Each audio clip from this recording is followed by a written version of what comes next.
suis Marina Kabou, la coordonnatrice du collectif Dafadoy contre les violences faites aux femmes et aux filles.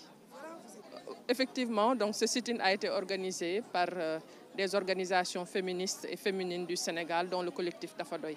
C'est pour exprimer notre indignation par rapport au cas de féminicide commis dernièrement au Sénégal. Donc nous jugeons cette situation injuste, anormale, parce que pour nous, c'est des situations de trop. Les femmes ne peuvent plus être tuées comme des mouches.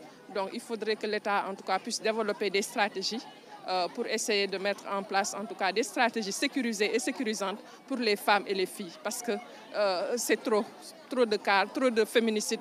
On n'en peut plus. Donc tout ce que nous voulons, c'est que ça cesse. Dafadoy, ça suffit. Alors, nous sommes d'accord que l'État est en train de faire des efforts donc, pour lutter contre les violences faites aux femmes, donc, à travers ces séries de programmes, à travers beaucoup de projets et beaucoup d'initiatives de sensibilisation et d'information. Mais nous pensons que ces efforts doivent être poursuivis, que ces efforts doivent davantage être renforcés, parce que la plupart de ces cas de féminicide ont été commis dans le cercle familial. Donc il y a des questions à se poser. Est-ce que ce n'est pas la société elle-même qui est devenue violente, malgré les lois qui sont adoptées, malgré les conventions qui sont signées et ratifiées par l'État du Sénégal? Mais on se rend compte que la famille, qui devrait être le lieu d'épanouissement, l'havre de paix, contrairement, est devenue un danger public pour les femmes, pour les filles, donc ce qui n'est pas normal. Donc nous pensons que les efforts, en tout cas en termes de protection des droits des femmes, doivent être poursuivis, doivent être davantage renforcés donc, par l'État du Sénégal. Ce qui explique en fait la non-application des lois, ça peut être plusieurs facteurs.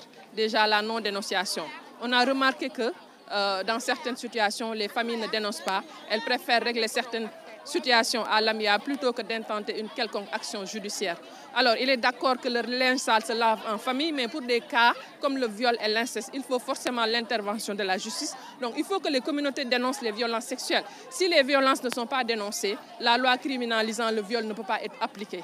Donc ça, nous lançons un message à l'endroit des communautés qui doivent davantage dénoncer. Parce que pour moi, ne pas dénoncer, c'est être complice. Ne pas dénoncer, c'est ne pas vouloir à ce que la loi soit appliquée. Donc il faudrait qu'on dénonce pour que la loi soit appliquée.